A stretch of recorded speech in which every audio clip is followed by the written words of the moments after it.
Saludos, ¿qué tal? Muy buenas, bienvenidos. Hoy es un día especial para esta cadena porque comenzamos un nuevo programa que además va a ir incorporándose a la parrilla a lo largo de las semanas y que va a secundar también los espacios informativos y de debate por los que ha apostado esta casa. Y es que martes, miércoles y jueves habitualmente se va a desarrollar un debate en sí. Hoy además inauguramos uno de ellos, el debate de jóvenes, que se complementará también con el debate de mujeres y el debate de mayores. Insistimos, es un día especial para esta casa porque vamos a llevar a cabo una serie de contenidos, a trasladar una realidad para que ustedes conozcan de una manera u otra, bueno, qué es lo que piensan diferentes tipos de personas o diferentes perfiles de personas a tenor de la franja de edad habitualmente. Hoy, como decíamos, inauguramos este programa, este espacio. Para mí es un honor poder formar parte también de este proyecto. Me gustaría reconocer también la labor que está haciendo la dirección de la cadena para llevar a efecto, bueno, pues todos los contenidos que se pretenden transmitir y para que la calidad en sí atesore cada una de las parrillas que se tramitan a lo largo de los días y de las semanas. Debate joven o debate de los jóvenes es un espacio ideado para, por supuesto, incluir a personas más menguadas en edad o de una edad universitaria, pre-postuniversitaria, donde pueden analizar también con un criterio sólido cualquiera de las realidades. El primer debate en sí que queremos transmitir y trasladar es la situación del coronavirus y el papel de los jóvenes en la pandemia durante estos meses previos en este año tan atípico, tan especial, 2020, que desde luego va a dejar un recuerdo a todos los que vivimos imborrable, por muchas cosas negativas, pero también por algunas positivas. Vamos a comenzar, si me permiten, presentando a los que nos van a acompañar en este espacio en los próximos minutos. Estoy muy satisfecho también porque además forman parte del Club de Debate Universitario de Córdoba, luego hablaremos también de ello y precisamente por ello queríamos empezar a saludar a una de nuestras invitadas, que es Paloma Martínez. Ella es licenciada, graduada, ¿no?, en Derecho y ADE, y además trabaja como abogada, tiene 26 años en Cuatro Casas. Gracias por estar aquí. Muchísimas gracias por invitarnos. Gracias por venir. Bueno, es un orgullo saber que estáis aquí. No sé si no vives en Córdoba, pero sí estás muy vinculada a Córdoba porque eres cordobesa como tal, ¿no? Efectivamente, sí. Y además ahora con esto del teletrabajo paso una semana en Sevilla y otra semana en Córdoba. Bueno, pues luego nos vas a contar también cómo se desarrolla el teletrabajo en la edad joven, que sé que además es mucho el trabajo que se atesora. Otra de las personas invitadas esta noche es Luisa Morán, que ya también es graduada en Ciencia y Tecnología de los Alimentos. ¿Qué tal? Muy buenas, gracias por estar aquí. Ya tiene 27 años recién cumplidos, si lo podemos decir. Así que felicidades atrasadas. Luisa, tú también trabajas en Sevilla, ¿no? Una gran cadena de supermercados, pero bueno, también muy vinculada a Córdoba, formas parte del Club de Debate Universitario. Así que nada, es un orgullo tenerte por aquí. No sé cómo va la vida también por Sevilla, ahora nos contarás. ¿De acuerdo? Muy bien. Muchas gracias. Y tenemos al Benjamín hoy del debate, que también se ha incorporado precisamente a ese Club de Debate Universitario. Él tiene una edad un poco más menguada, pero es universitario, además acaba de comenzar a estudiar medicina. Rafael Serrano. Rafa, ¿qué tal? Muy buenas, gracias por estar con nosotros. Muchas gracias. Tú tienes 18 años. Sí, bueno, yo soy aquí jovencito. Eres el joven, pero a ver, tu experiencia también nos suma mucho y nos cuenta mucho para que nos expliques cómo estáis analizando y también como estudiante de medicina, cómo ves esta realidad del coronavirus.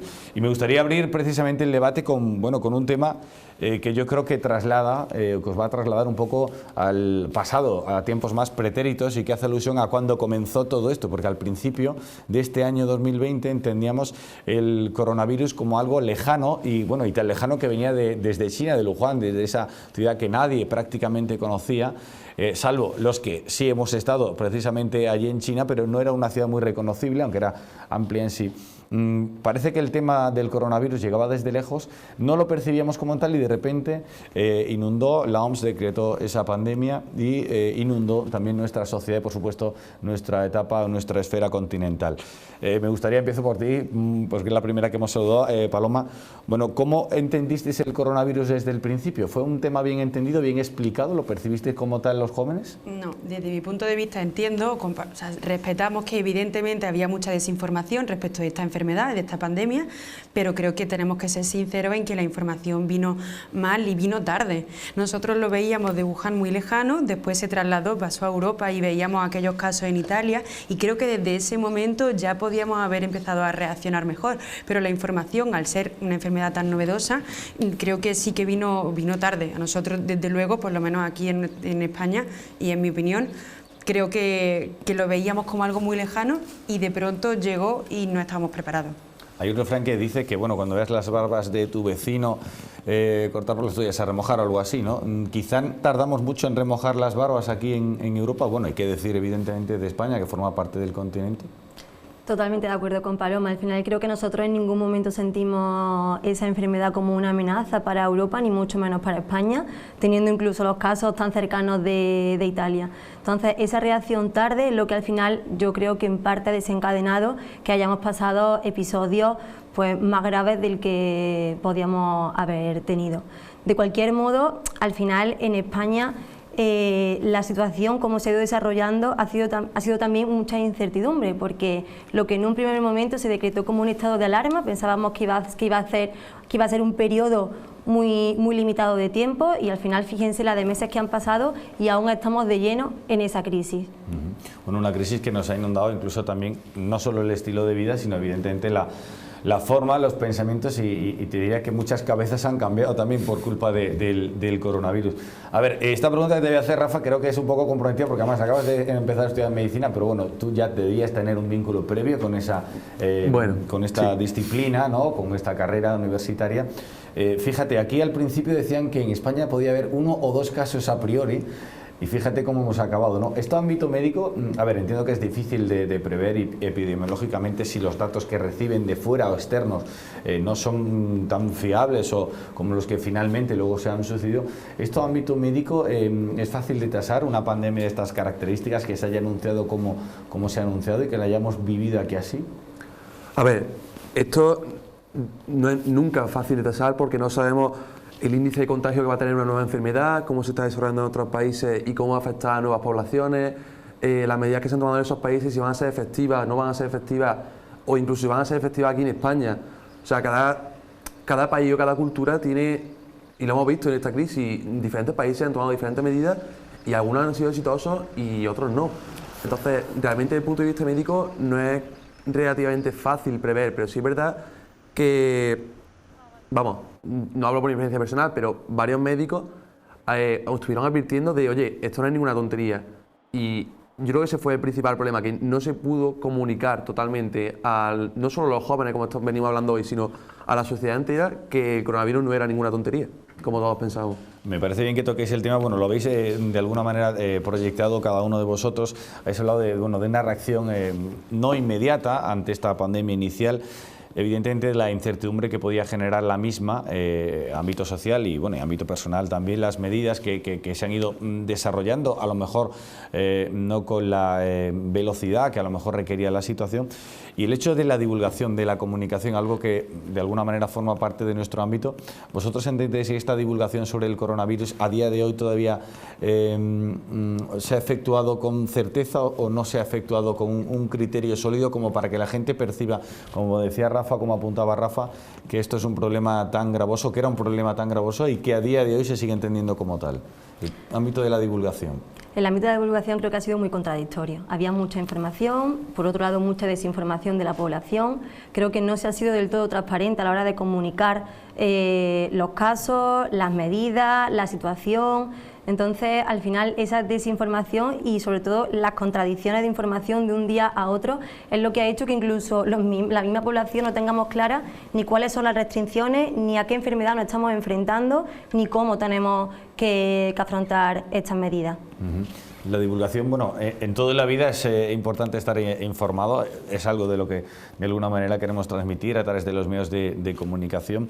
Ese concepto de divulgación no solo alude precisamente a qué es en sí la patología o cómo se desarrolla, sino realmente cuáles son las consecuencias. ¿Vosotros habéis entendido que desde el principio que las consecuencias del coronavirus pueden ser tan nefastas para la salud de una persona o de la sociedad en general, dependiendo de un perfil determinado de personas, como realmente es o no lo habéis percibido como tal desde el principio?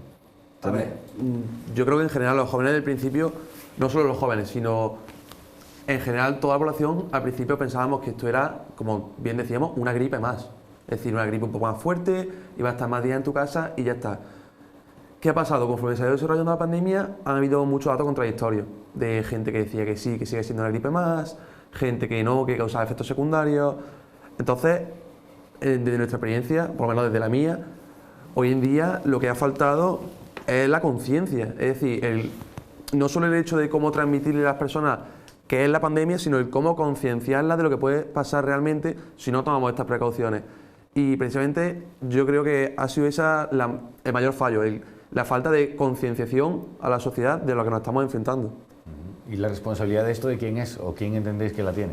Es que cómo nos vamos a concienciar en un sentido si al principio salen los responsables del país diciéndote que esto es simplemente una gripe y que esto a España no le va a afectar. Después sí afecta. Una vez que te ponen unas medidas, por ejemplo, la mascarilla, por poner un ejemplo, entre muchos otros que hay, era recomendable pero no era obligatoria. Al mes ahora ya sí es obligatoria. O sea, llega un momento que entre tantas contradicciones, como te has dicho antes, hay que estar muy bien informado, pero también hay que saber qué información es real y qué no.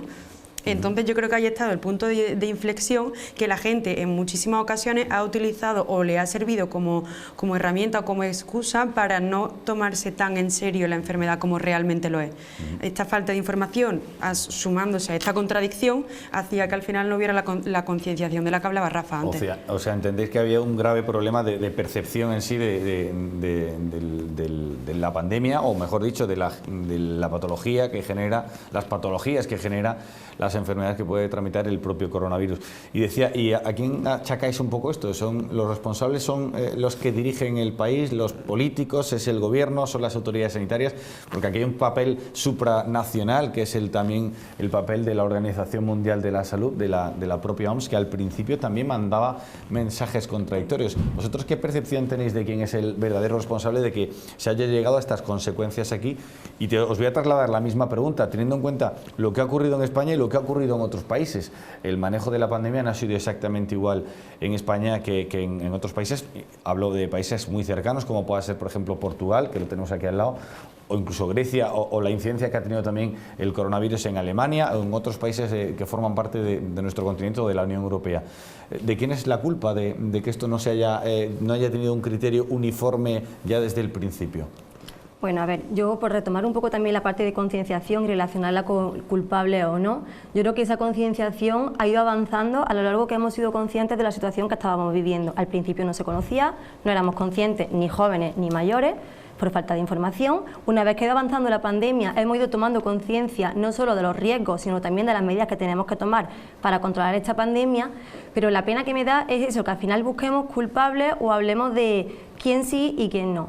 Esto se trata de que una vez que la información era contradictoria o el virus y la enfermedad era desconocida, conforme hemos ido avanzando, en vez de poner medidas a posteriori, es decir, ponemos parches, no, vamos a empezar a poner medidas preventivas, ¿no?, para empezar a controlar la pandemia. Entonces, la pena es hablar de culpables, y más cuando nosotros aquí, que representamos al final la población joven, que es a la que más se ha señalado en estos últimos meses. Luego hablaremos de ello precisamente por eso, ¿no? Claro, entonces, al final, la conciencia la hemos ido tomando poco a poco. Culpable, al principio la culpabilidad no es de una persona, de un ente en sí, sino de la falta de información. Y luego, conforme ha ido pasando el tiempo, como digo, hemos tomado conciencia, y ahora me gustaría hablar del papel que hemos desempeñado los jóvenes en esa conciencia, que yo creo que a día de hoy se puede palpar en las calles de que somos mucho más conscientes que al principio. Pero esa falta de información, al final, ¿quiénes son los responsables? O sea, yo no puedo decidir qué información, la información me viene dada. Hay alguien que tiene que tener la responsabilidad de informarse bien, de, por ejemplo, decidir qué medidas toman o qué medidas no, o de simplemente darme un dato cierto, no un dato falso. Entonces yo creo que ahí, aunque no es responsable sobre cómo a lo mejor gestionar la pandemia o qué consecuencias puede tener la pandemia, por ejemplo, nadie puede ser responsable de la tasa de letalidad de un virus, entiéndeme, pero sí responsables de la información que nos dan. Paloma, estoy totalmente de acuerdo contigo. Lo que quería decir es que al principio es complicado exigir una información clara cuando se desconocía esta enfermedad. Obviamente, una vez que hemos ido tomando conciencia de esto, la información se podía haber esclarizado antes, y sobre todo los que tenían la potestad de haber puesto sobre la mesa las cartas no lo han hecho como deberían. Pero no me gustaría hablar de culpables, sino de cómo hemos ido reaccionando los diferentes grupos, tanto la responsabilidad que tiene uno, la parte del gobierno, la parte de las comunidades autónomas, como la propia población, que al final somos los que más podemos hacer por número de personas. Bueno, pero aún así, durante el tiempo de pandemia, estoy de acuerdo contigo, a lo mejor no deberíamos buscar culpables, pero cuando esto acabe, cuando esto pase, alguien tendrá que asumir la responsabilidad de los fallecimientos que ha habido, las medidas que no se han tomado, los fallos que se han cometido con la información, porque si no, esto en cualquier momento, que Dios quiera que no, pero cualquier otra pandemia no podemos volver a cometer los mismos fallos que hemos cometido en esta. Con lo cual yo creo que ahora es verdad que no es momento para ponerse a buscar culpables, pero de aquí a un futuro alguien debería asumir la responsabilidad. No alguien en concreto, sino de los diferentes grupos que hemos hablado, tanto gobierno, medios de comunicación, comunidades autónomas. Alguien tendrá que dar la cara y no lavarse las manos. Y en otros países está ocurriendo. Totalmente. Es decir, en otros países los responsables sanitarios, la gente que ha estado al mando, sí que luego han asumido su responsabilidad, bien quitándose del puesto o al final tomando otro tipo de medidas. Sobre todo, como decía Rafa, para que no siga ocurriendo lo mismo. Esto que yo creo que sienta un precedente y que al final, como seres razonables que somos, no podemos seguir cometiendo a lo largo de la historia los mismos errores. Por lo tanto, yo creo que sí que es necesario en algún momento decir, asume la responsabilidad y cambiemos lo que ha pasado. O sea, yo creo que hay que aprender de esto también. En el ámbito del reproche, luego hablaremos de ese sentimiento de culpabilidad o de ese sentido de culpabilidad, porque bueno, hablando un poco precisamente de eso, del reproche a quién se le puede achacar el análisis inicial de la pandemia, está claro que hay organismos supranacionales que forman parte precisamente del leitmotiv de la vida de cada uno de los países, y todos nos regimos sobre algunas normas comunes, ¿no? Y si la Organización Mundial de la Salud dice que la pandemia va por ahí, pues al final todos vamos en la misma dinámica, ¿no? A la hora de la gestión en sí del problema, ¿España vosotros creéis que ha sido un país que se entienda como que ha sabido gestionar bien esta pandemia o esta realidad que nos ha aportado el coronavirus? A ver, yo es que no creo que podamos hablar de buena gestión cuando países vecinos han estado siempre con tasas de infectados y tasas de mortalidad más bajas que nosotros durante toda la pandemia. Es decir, yo me acuerdo que al principio de la pandemia, nada más empezó el confinamiento, Alemania tenía un 10% o un 20% menos de muertos que España. Y era una cosa que nadie se explicaba. Francia podía salir a la calle sin mascarilla, a practicar ejercicio, mientras que nosotros para salir a la calle tenemos que tener mascarilla obligatoria. No me estoy quejando de la medida, sino que a lo mejor las medidas o la gestión no ha sido la adecuada que tenía que haber sido. Quizás lo que falló al principio fue el tema de los test, que es lo que todos valorábamos. Dios mío, ¿por qué no se hacen test y sabemos quién está de alguna manera infectado o no? Esa gestión, ¿por qué no se llegó a esa gestión de manera más óptima como para que los resultados fueran otros? Lo comentaba Paloma desde el principio, hemos ido un paso por detrás. Al final las medidas preventivas es lo que hemos echado en falta desde el comienzo de la pandemia y a día de hoy seguimos echándolo en falta. Entonces la gestión no ha sido la más adecuada y por eso comentaba antes que al final la población nos han dejado prácticamente todo el juego en nuestras manos, ¿no? Somos los que más responsabilidad tenemos porque como no hemos tenido en ningún momento unas pautas claras a seguir, hemos tenido que tomar conciencia poco a poco de a lo que nos estábamos enfrentando. En esta línea, hablando de responsabilidades, a ver, yo voy a ir ya muy directo con vosotros. ¿Vosotros creéis que los jóvenes sois los causantes de la alta tasa de contagios que se han provocado después de que se haya levantado un poco el pie a la hora de las restricciones? Soy muy directo con la pregunta. ¿Os percibís como tal? Ese estigma que se ha querido imponer un poco ahora a los jóvenes de que son ellos los culpables de que el número o la tasa en sí de incidencia de contagio sea mayor? Yo creo que es muy fácil achacarle la culpa a los jóvenes y es lo que se ha estado haciendo. Es muy fácil achacar la culpa a los jóvenes porque generalmente nos tienen como un grupo social inconsciente y no es así. Es decir, muchos jóvenes han sido los que han estado tomando iniciativas durante la pandemia, principalmente los jóvenes son los que nos hemos movido por redes sociales, incluso achacándole culpabilidad a nuestros amigos de... Bueno, voy a poner un ejemplo personal porque hay amigos míos que, por ejemplo, si saltaron el confinamiento, se fueron a una casa, durmieron todos juntos y por el mismo grupo de amigos los comentábamos de vaya responsabilidad, cómo puede estar pasando esto. Y el problema es que se nos da a entender de que solo los jóvenes lo hacemos.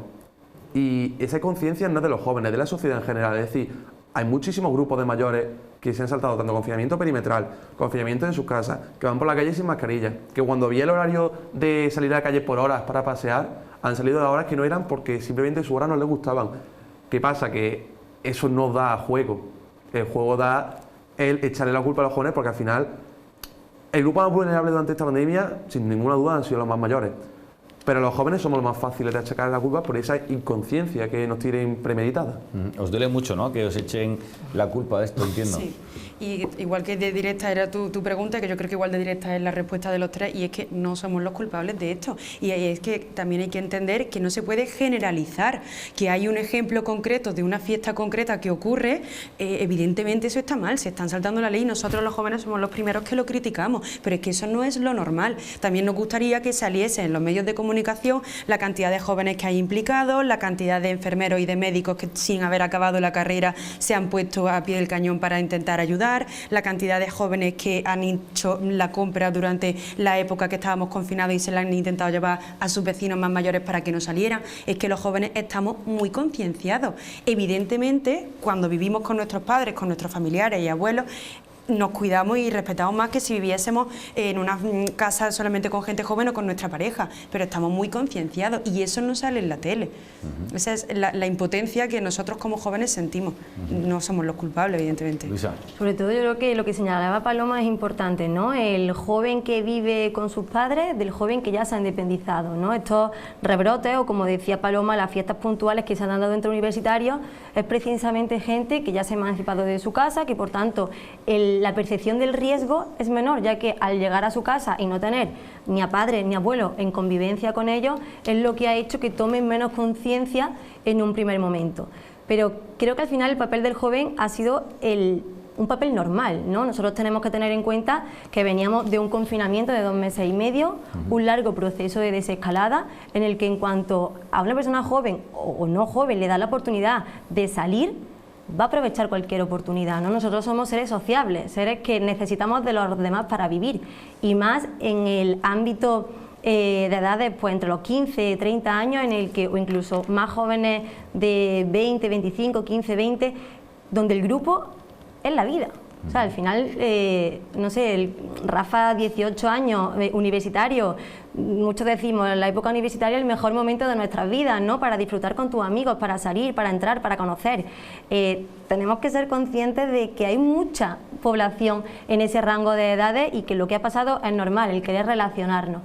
La historia es lo que comentábamos. Oye, si buscamos el culpable, somos el eslabón más débil, somos el eslabón en el que es fácil poner el foco, pero no debemos olvidar también que hemos sido los primeros que hemos estado al pie del cañón, como dice Paloma, en plena pandemia, ayudando a los mayores a hacer la compra en tareas de desinfección, tareas de repartidores. Entonces, oye, no solo resaltemos lo negativo, comentaba al principio que también está traído cosas muy positivas, pues ahí estamos también los jóvenes aportando nuestro granito de arena desde el principio. No me cabe duda de que lo que decís, yo lo percibo igual, por supuesto tiene toda esa parte de verdad que trasladáis, ¿no? Me gustaría también hacer un poco de autocrítica, igual yo lo hago también, en ámbito personal. ¿Ahí tenéis el mea culpa en algún momento durante la pandemia? Y no os echo la culpa a vosotros, pero el mea culpa, ¿dónde podríais achacaros a vosotros los jóvenes? A ver, esas cosas que a lo mejor habéis pensado, no digo ejecutado, pero sí que habéis pensado que incluso podéis haber hecho, que a lo mejor creéis que no se tendría que haber hecho. Por ejemplo, ¿qué percibes? No digo vosotros, a lo mejor en vuestro ámbito. Sí, pero no solo he pensado, sino también he ejecutado. Es decir, yo lo reconozco, yo he sido el primero que me he reunido más de 10 personas en una casa, pero porque da la mala suerte y mi grupo de amigos somos 12 personas. Entonces, nosotros los jóvenes lo que nos planteamos no es solo eso. Y pongo mi ejemplo personal de una persona que acaba de llegar nueva a la universidad, que me mete en una clase con 120 personas las cuales no conozco. O sea, esa impotencia de estar así, estos son mis compañeros de carrera durante los próximos 6 años, pero es que no conozco a ninguno. Es decir, no he ido a darme una cerveza o una Coca-Cola con nadie, no he charlado con nadie, son gente que viene de fuera y que no conoce mejor la ciudad, no como yo que tengo el gusto de estudiar en Córdoba, gente que viene, por ejemplo, de Jaén, gente que viene de Extremadura, de Sevilla, de Málaga, de cualquier parte, un compañero que, por ejemplo, es de Burgos. Una persona de Burgos generalmente no conoce Córdoba, y mucho menos a las 120 personas con las que entra. Entonces, sí, yo reconozco que se han cometido responsabilidades. Principalmente esas responsabilidades yo creo que han venido sobre todo en la parte del verano, porque fue cuando más nos liberaron un poquito, la llamada nueva normalidad. Bueno, cuando levantaron el pie, ¿no? En el ámbito de las restricciones. Claro, levantaron un poquito del pie, entonces, claro, es lo que ha dicho Luisa. Si llevamos 3 meses estudiando, confinados, sin poder salir, yo sinceramente me considero una persona consciente, pero a mí si me levantan el pie, voy a intentar llegar, no estoy hablando del límite de la legalidad o el límite de hacer algo mal, Sí, pero vas a voy a intentar optimizar todo tu disfrutar tiempo. lo que pueda. Está claro. Voy a intentar, si me dejan salir hasta las 6 a un bar, voy a intentar salir hasta las 6 menos cuarto, o hasta las 6 hasta que cierren los bares. Entonces, ¿se han cometido actos imprudentes entre jóvenes? Sí, pero yo creo que al final como todo el mundo. Yo creo que en junio, mayo, junio, cuando se empezó en las fases de desescalada, yo ahí sí que entono el mea culpa, porque pensé que no, que la pandemia evidentemente se había acabado, pero sí que la cosa estaba mucho más controlada. Al final nunca se han puesto medidas sobre la mesa, seamos realistas, para que la pandemia se acabe, sino para que los hospitales no se colapsen. Entonces, cuando la cosa se controló, yo sí que reconozco que ahí pues me relajé, si me dejaban salir al bar hasta la 1:30 estaba, si se podía viajar a la playa sí que iba, y no siempre estaba con los mismos grupos.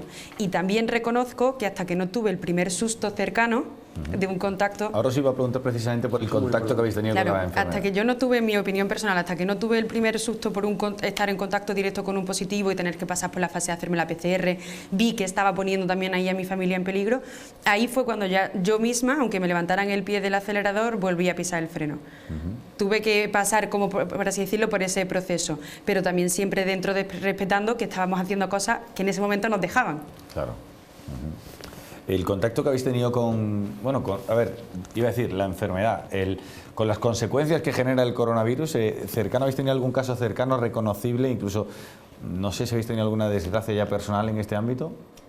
Pues la verdad que en mi entorno cercano no tengo a nadie, ninguna desgracia, y lo veo más lejano en mi caso, pero por eso, porque al final conozco muy poca gente, ya te digo, de mi círculo cercano nadie, y conocer algún contagiado muy poco, pero más en el ámbito laboral. Al final yo trabajo en supervisión de ventas en supermercados, entonces claro, a diario estoy en contacto con mucha gente, por lo tanto cuantas más número de personas abarca, es más fácil, ¿no?, el tener algún conocido, pero personalmente no.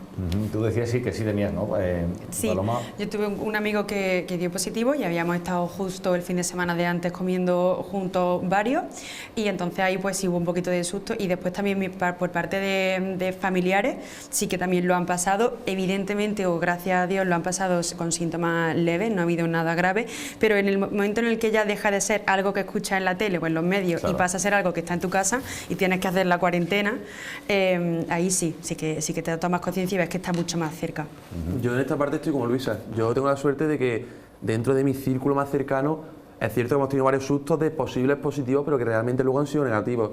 Y eso principalmente, miradlo. Luego, ahora, como he comentado antes, al entrar a la universidad conocí un montón de gente nueva y me resulta curioso porque yo era el primero que decía, bueno, estamos 120 personas en una clase porque las universidades empezaron de forma presencial, aquí vamos a durar 2 semanas. Claro. Digo, aquí por mucha mascarilla y medidas de seguridad vamos a durar nada. Y realmente en mi clase creo que hubo una niña positiva y ya está. Oye, por cierto, entiendo que decías antes, Rafa, bueno, claro, que ya empezar la universidad es, bueno, yo diría que es una noticia siempre muy positiva para los que hemos estudiado, nos gusta estudiar, ¿no? Empezar la formación encima de lo que a ti te gusta, ¿no? Qué raro es, ¿no? Empezar sin una clase, ¿no? ¿Cómo fueron los primeros días? No sé cómo lo habéis vivido. En el caso tuyo, en concreto en medicina. Aquí en la Universidad de Córdoba se han tomado diferentes medidas en función de la carrera. Nosotros, por ejemplo, tenemos la suerte de que en la Facultad de Medicina tenemos 2 facultades en las que estamos medicina, enfermería y fisioterapia. Entonces, es verdad que tiene un gran salón de actos, que tiene un aforo muy grande y allí estamos las 120 personas con un espacio delimitado. El problema principalmente ha venido, yo creo que son muchas de las quejas de los universitarios, con las prácticas. Claro. No tanto las clases teóricas y los seminarios, sino las prácticas, porque yo es verdad que de 5 asignaturas que tengo, por ejemplo, este cuatrimestre, he dado prácticas de 1 presenciales, las otras 4 han sido online. Y al final, realmente en la carrera estudiamos se aprende mucho, pero cuando tú aprendes realmente es cuando estás, bueno, no lo pueden decir ella, en el mundo laboral, o hacer una práctica en una empresa o una práctica en un hospital. O ya no solo en un hospital, sino en un laboratorio, porque realmente el primero de medicina no se hace en hospitales la mayoría, sino en laboratorio. Pero tenemos que comenzar por algo. Entonces esa práctica laboratoria, en verdad que es muy complicado, pero es la única pega sí que se ha podido poner. Oye, a nivel de sociabilizar un poco, ¿cómo vivís esto? Todas las restricciones que se han tenido, decíais que bueno, somos personas de grupo, ¿no? Y en una franja de edad quizá el grupo es un poco la mayor parte del porcentaje de vida de una persona, no solo por el ocio, sino por el disfrute y también la propia convivencia. ¿Cómo vivís esto a nivel grupal? ¿Cómo lo habéis hecho? ¿Cómo lo habéis gestionado con los amigos? Sé que en el club de debate, ¿no? Vosotras que tenéis ya más veteranía en él, habéis entablado contacto a través de plataformas digitales, ¿no? Pero no sé si habéis hecho también quedadas virtuales o cómo habéis gestionado esta etapa de la juventud en este tiempo. Bueno, ha ido evolucionando durante el confinamiento, evidentemente. Los viernes mi amiga, nosotras siempre decíamos, bueno, hoy se queda. Y al final nos cogíamos el teléfono, nos conectábamos y sí que seguíamos intentando vernos. Cuando ya nos dejaban salir una horita, pues también evidentemente quedábamos. Pero es verdad que la pandemia del coronavirus ha roto con nuestra rutina de pleno. O sea, nos ha dado no un giro de 360 grados, sino de 180 y todavía no nos hemos recuperado. A mí, en mi caso personal, el teletrabajo antes era algo como muy puntual y ahora es mi ritmo de vida, de llevar ya 2 o 3 años independizada de mi casa, volver a vivir con mis padres, dejar tu piso de alquiler, dejarlo todo y entonces tu trabajo, ya no sales a la oficina, sociabilizas con tus compañeros que también son tus amigos, sino que ahora pasa a ser en tu salón. Ajá. Y cuando desconectas, te vas a tu cuarto. Era muy raro, o sea, yo soy una persona muy sociable, entonces eso lo he echado en falta. Con la amiga al final siempre intentas buscar y adaptarte al horario y a las limitaciones, pero en el ámbito laboral y este nuevo concepto de teletrabajo sí que ha roto muchos esquemas. Rompe muchos esquemas. ¿Es un poco rollo el teletrabajo? O, a ver, tiene su parte buena, ¿no? Que puedes trabajar casi en pijama muchos días, ¿no? Pero entiendo que al final tenemos que tener contacto con la gente, ¿no? ¿Es aburrido? Pues justo, Víctor, yo no puedo teletrabajar. Yo claro, al final, al ser supervisión de ventas, es una tienda a otra y diariamente yo sí mantengo el contacto con los compañeros. Sí lo he vivido cercano, en casa, mi pareja sí ha podido teletrabajar en ocasiones y bueno, hay gente que no se ha adaptado totalmente a este tipo de trabajo. Creo que, como decía antes, somos seres sociables y al final el hecho de salir de casa, de ver nuevas cada mañana o al menos la cara de los compañeros a los que estamos habituados, hace también más llevadero la tarea del trabajo. Y teleestudiar, bueno, no es teleestudiar, es el telecole, lo conocemos perfectamente. ¿Cómo le llamáis vosotros en la universidad? Telecole. Las clases, yo creo que el problema... Yo soy un partidario de tanto del teletrabajo como del telecole, pero en momentos puntuales. Y el problema es que se está convirtiendo en costumbre. Es decir, yo tengo ya compañeros míos que dicen, no, yo una clase presencial no voy a ir cuando puedo hacerla en mi casa. Y lo bonito es ver una clase presencial. Y ya no solo lo bonito, sino el estar con las personas con las que realmente están contigo en intereses comunes, en clases comunes. Y además que yo la docencia la veo algo personal. Es decir, cambia mucho ver a un profesor a través de una pantalla que ver a un profesor pues, en un aula que te explica las cosas, porque bueno, nosotros sabemos muy bien que la comunicación no verbal también es importante y al final en una pantalla las clases que tengo son todas sin cámara. O sea, no veo al profesor, a mí me está hablando el ordenador. Me está hablando el ordenador y tengo delante una diapositiva. Entonces, ahí se pierde mucho. Y además que yo creo que esa va a ser uno de los principales casos de falta de interés, porque yo reconozco, yo soy el primero que me he saltado una clase a las 8 de la mañana porque digo, o dejar simplemente el ordenador encendido. Sin embargo, sé que si hubiese tenido que estar a las 8 en la facultad, no hubiese quedado dormido. Claro. Os voy a hacer una pregunta, es ya un poco personal, pero por la percepción que tenéis también de vuestros grupos sociales, incluso también de vuestras relaciones íntimas, a nivel familiar me refiero. ¿Vosotros creéis que esto del coronavirus va a cambiar o va a trastocar mucho la cabeza? Cambiar yo creo que sí, pero trastocar tal y como entendemos la vida, la cotidianidad hasta hoy o hasta el coronavirus, ¿va a cambiar mucho la cabeza de las personas o la forma de actuar? Un poco los hábitos también, ¿no? ¿Percibís que ha cambiado un poco el chip de algunas personas? Sí, yo creo que ya lo estamos viviendo, ¿no? Incluso en los jóvenes, como decía al principio, nuestro grupo es la mayor parte de nuestra vida, pero cuando pasas más tiempo en casa, cuando compartes más tiempo con los tuyos, empiezas a darte cuenta de lo importante que era esa parte que poco a poco te ha ido desligando de ella. Entonces, al final, este aspecto también lo sacamos en positivo, el haber podido pasar más tiempo con nuestros familiares. En el ámbito de los hábitos también, ¿cómo lo veis? Estas consecuencias que pueda tener, incluso mental, también para la gente. ¿Vosotros mismos creéis que os ha cambiado un poco la forma de ver la vida, de entender la vida? Sí, sí, sí, por supuesto. Yo creo que nos va a afectar mucho a todos. Yo lo veo en mi casa con mis padres, mis tíos, familiares y con mis amigas. Evidentemente, creo que todo el mundo hemos pasado por diferentes rachas. Rachas en las que de pronto se terminaban las restricciones y todos nos hemos como venido un poquillo arriba y estábamos mejor. De pronto, rachas en las que lo ves todo como muy negativo y piensas que esto nos está cambiando para peor. Entonces sí que yo creo que psicológicamente va a afectar mucho a toda la familia, a toda la rutina, y también es que no podemos negar las consecuencias económicas tan nefastas que está teniendo la pandemia. Hay muchas familias que sus negocios se han visto afectados por esto. Al final eso afecta y mucho, psicológicamente también.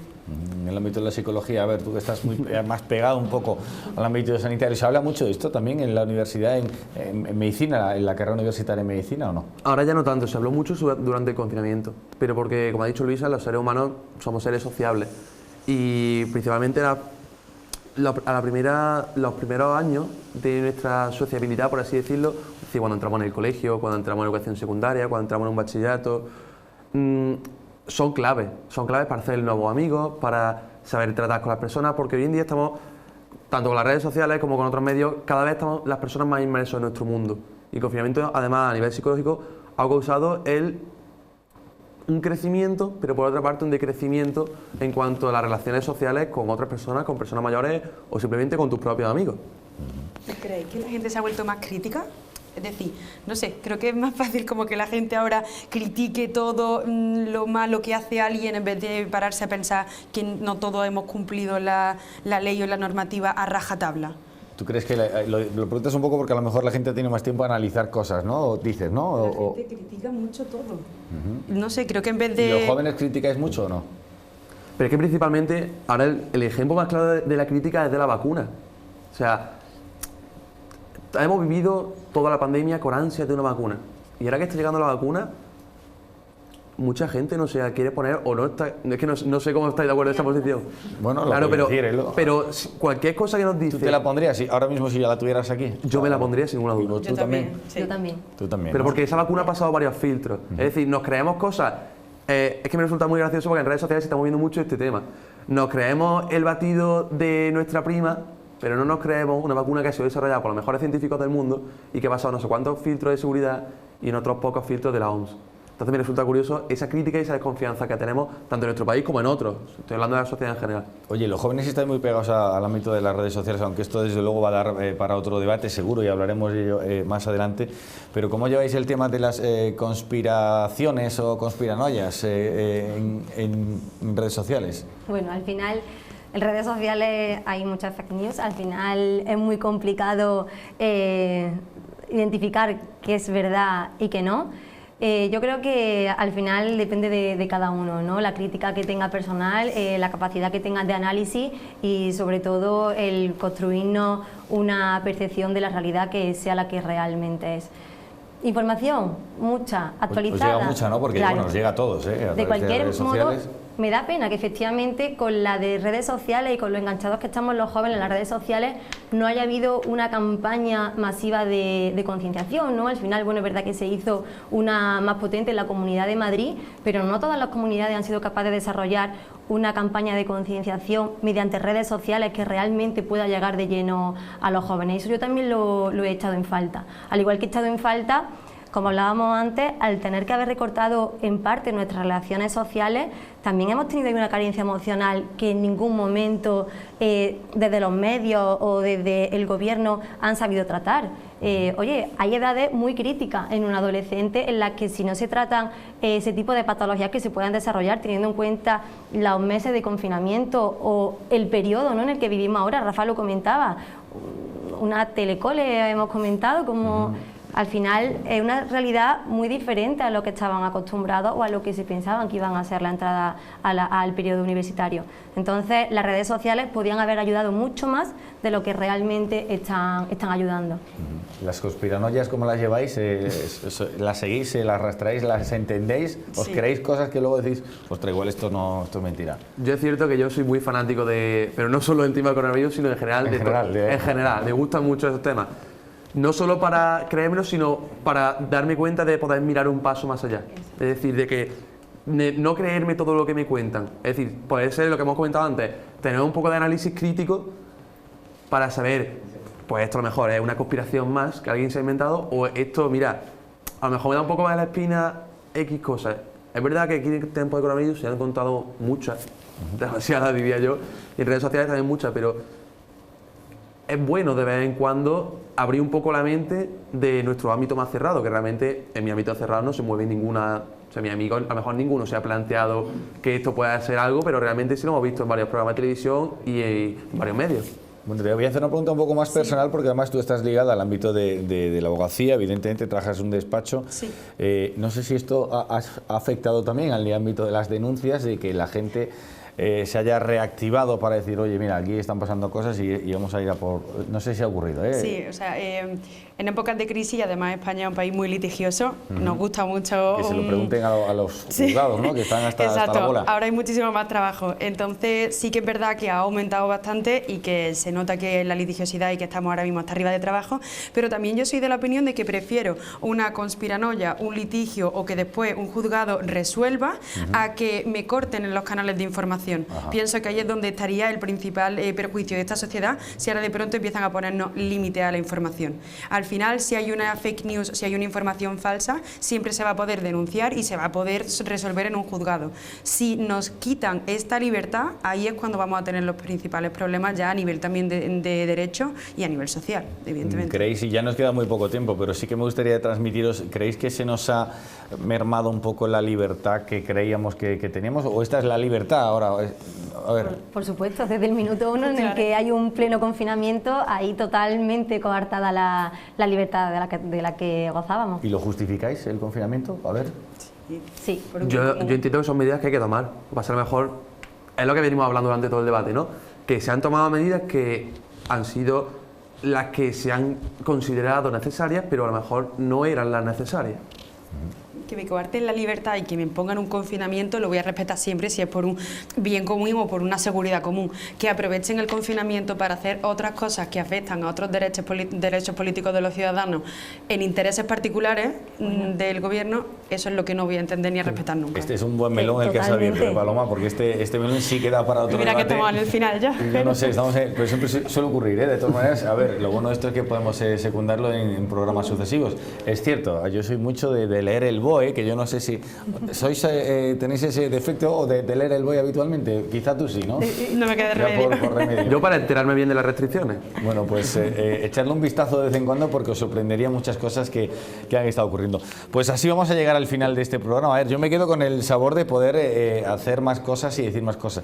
A mí se me ha pasado rápido, no sé a vosotros cómo lo habéis valorado. Yo creo que la primera vez que venís a un plato de televisión, ¿o no? ¿O ya habéis estado más? Bueno, en el club de debate igual sí, ¿no? Sí, bueno, estuvimos en otro también en Canal Sur, sí, pero de este estilo, así no. Bueno, pues aquí tenéis vuestra casa para cuando queráis y confiamos en volveros a ver por aquí. Bueno, os deseamos lo mejor, evidentemente, de cara a las Navidades que están ya a la vuelta de la esquina, que eso será el siguiente tema en sí, el cómo se tratará la Navidad desde el ámbito juvenil. Este es un debate dedicado a la gente joven y definitivamente, bueno, lo que queremos es saber cómo se va a concluir el mismo. Os despido a cada uno de vosotros, ha sido un placer teneros aquí, me ha encantado de conoceros y seguramente, bueno, pues seguiremos hablando de cara a un futuro, de tanto Paloma como Luisa, como Rafa. Mucho ánimo, también bueno, medicina es una carrera larga, pero es bonita, Sí, sí. Es dura también, muy dura. Bueno, pero al final estudiando lo que te gusta se hace mucho más ameno. Bueno, pues aquí vamos a poner el cierre de este programa. A mí me ha encantado estar con todos vosotros. El cierre de un programa en esta cadena, en Onda Mezquita 7 Televisión, que volverá a abrirse la próxima semana, el próximo martes a eso de las 9 de la noche, más allá de las reposiciones que se efectúen al fin y al cabo en la propia parrilla.